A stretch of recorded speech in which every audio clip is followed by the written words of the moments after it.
Saga from Azerbaijan. Chapter 2. Badam, Ferbad and Zorab. Next morning, after changing his clothes with the dervish and say him goodbye, Badam took the road. How long he had to travel, nobody knows. But, some weeks had passed, when he finally, arriving in the mentioned city, he saw in a square a man that, in a loud voice, shouted, "Poor and beggars, come all to the Ferbad's banquet." And, from all sides, beggars came and swarmed around the speaker. Every moment, the amount of them increased, and, in the blink of an eye, they were already several hundred. Minutes later, they were already entering in a large white marble building with 7 floors, and, shortly thereafter, they entered a gigantic room, whose floor was entirely lined with silk carpets. And Badam thought it was a pity, such a magnificent thing to have underfoot.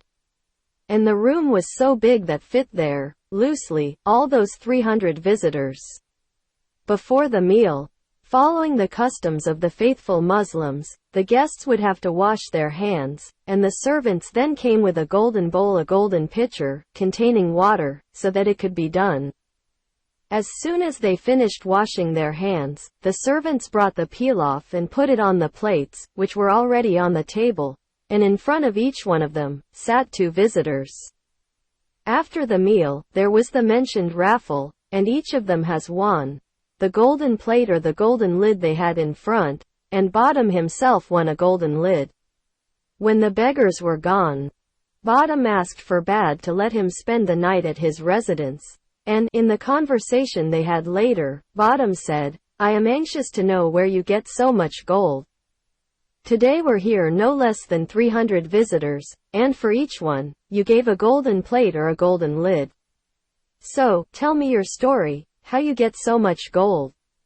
Ferbad then replied, "I, in fact, do not want to tell you my story, before hearing the story of the merchant Zorab, who lives in the kingdom of Sultan Khalif. He sells his goods with good profits, but as soon as the buyers leave the warehouse, he calls them back and, returning them the money, take back the goods and make them a bonfire. If you find out why he does that, I will tell you, in my turn, my story." So, the next morning, after saying goodbye to Ferbad, Badam resumed the road and, after having traveled a lot, finally getting to the city where Zorab lived, he met him at his own warehouse, which was full of goods of various kinds, and the buyers came to him in crowds. Badam could then see how the merchant, after selling certain goods, called the buyers back and, getting back the goods, turned them into a fire. Badam was terrified with what he had just seen, but, in vain, tried to guess the reason why Zorab acted that way. When the evening came, the merchant closed his warehouse and went to his residence. Badam then accompanied him, and, on the way, he said, "I, a dervish, would be very grateful if you let me spend the night in your residence." Zorab accepted the request, and, later, when an opportunity come up, Badam asked, "How do you explain that? You, after selling your goods with good profits, call the buyers back and, getting back the goods, turn them into a fire. It is evident that, if you continue doing so, in a short time, your riches will be completely depleted, and you will fall into poverty. But, there is no doubt that, for this, there must be some reason, that I can't guess what it is, if you do not tell me your story." Zorab then replied, "Beyond 7 valleys, behind 7 mountains, lives a blacksmith named Iskander. Remarkable is his life. He has a good smithy and many assistants, but a very strange behavior.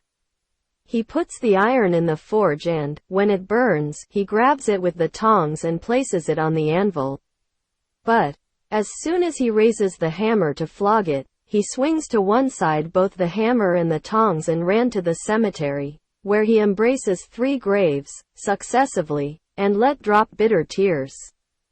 And that he does several times every day. If you find out why he does that, I will tell you, in my turn, my story."